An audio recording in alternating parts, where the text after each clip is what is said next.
এই কি দেখাচ্ছ? যশোরের ঐতিহ্যবাহী খাবার নারকেল দিয়ে মুরগির মাংস।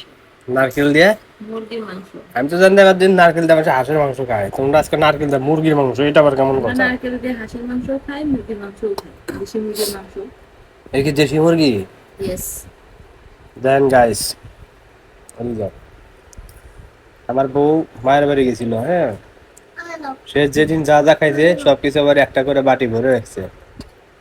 আর আমি যেদিনকে গেলাম, হ্যাঁ, আমি যা দেই এই অবস্থা। এগুলো আমি কালকে ওদের নিয়ে আসছি, সাথে এদের নিয়ে আসছি। হুম।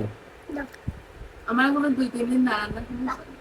এখনো 2-3 দিনের বেশি সে মায়ের বাড়ির তরকারি গুলো খায় দিন পার করে দিবে, বাজার করবে না। হ্যাঁ, তো আসলে নারকেলের দুধ দিয়ে আমরা এতদিন জানতে হাঁসের মাংস খাই, কিন্তু আজকে নারকেল দুধ দিয়ে সত্যি এই যে মুরগির মাংস খাচ্ছি, হ্যাঁ, এটা আসলে এত টেস্ট হয়েছে বলার মতো না। হুম। আবু কেমন হয়েছে? ভালো হয়েছে। দেন আমার পিচ্ছি ছেলেটা, হ্যাঁ, সেও রিভিউ দিচ্ছে যে না ভালো হয়েছে।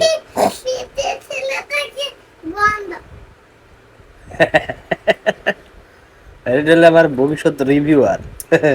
কেমন হয়েছে বাবা? ভালো হয়েছে। আসলে কিন্তু টেস্ট হয়েছে যাই কম। হুম। আর কি কি আনছো? হাঁসের মাংস, গরুর মাংস, আর চিংড়ি মাছ, আর কি?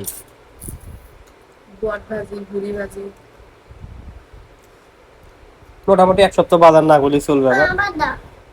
আবার ওই জানো যে ওখানে একটা চাউল বস্তা আছে, হ্যাঁ, সেই চাউল বস্তাটা কিন্তু আনা হয়েছে। হ্যাঁ, আমার শ্বশুর মনে করেন এটা প্যাকেট করে ভিতরে পলি দিয়া উপরে আর একটা বস্তাটা 25 কেজি চাউল প্যাক করে দেবে। সামনে মাসে আমার চাউল না কিনলে হবে।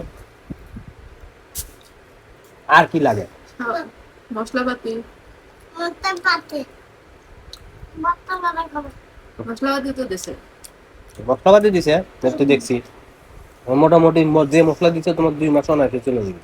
বেশি দামি। হুম। বেশি দামি। এখন খালি আমার বইয়ের 2 কেজি তেল হইলে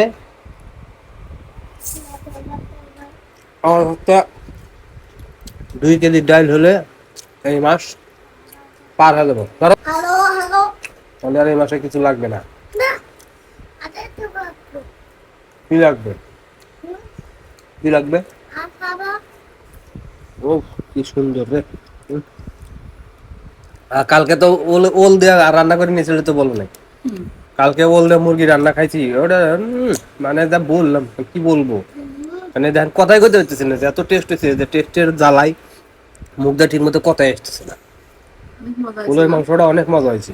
আমি আর খাইছিলেন? একটু অফিসে খাইছি না, অসাম হয়েছে।